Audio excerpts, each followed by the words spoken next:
La QPC, la question politiquement concrète, parce que oui, la politique nous touche dans notre quotidien. Avec nous, Anne-Sora Dubois du service politique de BFM TV pour répondre donc à la question de Clarisse. Qu'est-ce que l'état d'urgence sanitaire? Que donne-t-il comme prérogative? Combien de temps va-t-il durer? Ce qui est sûr, c'est qu'il donne des pouvoirs renforcés à l'État, en particulier au chef de l'État, mais pas seulement, c'est indécent. Ça vient d'où? Alors, d'abord, c'est un pas de côté dans la loi républicaine. On dit bien dans la loi républicaine parce que c'est bien inscrit dans la Constitution. Ça date de la loi du 3 avril 1955. À ce moment-là, la France est en train de gérer sa très difficile guerre d'Algérie. Il y a une vague d'attentats qui est perpétrée en France par le Front de libération nationale algérien. Et en réalité, l'État cherche une solution pour renforcer les pouvoirs de l'exécutif sans aller jusqu'à ce qu'on appelle l'état de siège. Alors, l'état de siège, c'est beaucoup plus violent. C'est vraiment la porte vers la guerre. Et l'état de siège, on transfère la responsabilité du maintien de l'ordre à l'armée.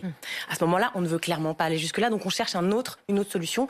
Et donc, on crée cet état d'urgence. Les conditions sont strictes quand même. Alors évidemment, on reste quand même dans un lexique très guerrier, mais c'est en cas de péril imminent résultant d'atteinte grave à l'ordre public, soit en cas d'événements présentant par leur nature ou gravité le caractère de calamité publique. En clair, ça regroupe les catastrophes naturelles, le terrorisme et bien sûr les pandémies. L'état d'urgence sanitaire, le premier, a été dégainé en mars dernier. Alors, il a été reconduit. Concrètement, qu'est-ce que ça change pour nous? Alors, il y a des effets qui sont très concrets. C'est sur tout ou partie du territoire. On retrouve cette possibilité de la territorialisation.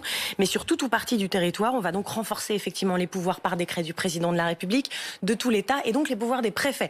Donc, sur tout ou partie des territoires, les préfets peuvent interdire la circulation des personnes et des véhicules. Coucou l'attestation et coucou le couvre-feu. Dans des horaires précis. Dans certains départements, pas dans d'autres, encore une fois. C'est vraiment à leur libre appréciation normalement qu'est laissé le fait de le déclencher. Ils peuvent aussi ordonner la fermeture des lieux publics. On passe un salut à la corporation des restaurants qui sont fermés depuis mars dernier, ou de rassemblements. Par exemple, le couvre-feu lors des émeutes dans les banlieues avait été déclenché par Jacques Chirac, couvre-feu dans les communes qui étaient concernées effectivement par ces très violentes émeutes. Et puis l'État peut aussi procéder, et ça c'est particulièrement important dans le cadre qui nous concerne d'état d'urgence nationale sanitaire, à des réquisitions. On peut réquisitionner des moyens de transport.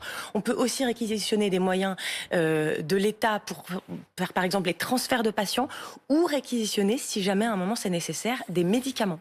Alors, on le disait, il a déjà été prolongé une fois. D'ailleurs, les oppositions étaient franchement remontées. Ça peut continuer longtemps comme ça. Et est-ce qu'il faut commencer à s'en inquiéter?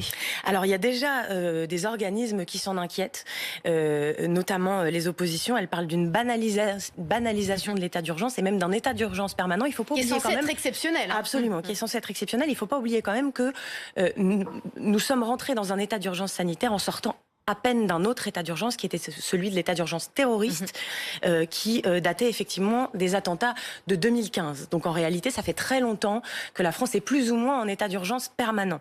Régulièrement, le gouvernement revient à une gestion générale. Ça fait partie de l'autre critique, c'est-à-dire qu'effectivement, vous avez compris qu'il peut y avoir dans cet état d'urgence sanitaire une gestion territorialisée. Le gouvernement a un petit peu de mal avec ça quand même. Il avait promis aussi de s'appuyer sur le couple maire-préfet très régulièrement. On en revient quand même à des décisions qui sont lissées sur la totalité du territoire national, qui sont prises donc par le président de la République, avec cette idée, cette image en tout cas de centralisation du pouvoir, avec ce Conseil de défense qui est aussi prévu dans le cadre de l'état d'urgence, mais qui vise effectivement à prendre ces décisions avec un cercle extrêmement restreint autour du président de la République. La Ligue des droits de l'homme elle-même a parlé d'un affaiblissement des contre-pouvoirs institutionnels du Parlement et des citoyens. Ça n'est pas définitif. Évidemment, ce serait impossible politiquement. Il y a quand même une élection présidentielle qui arrive dans un petit peu un peu plus d'un an maintenant.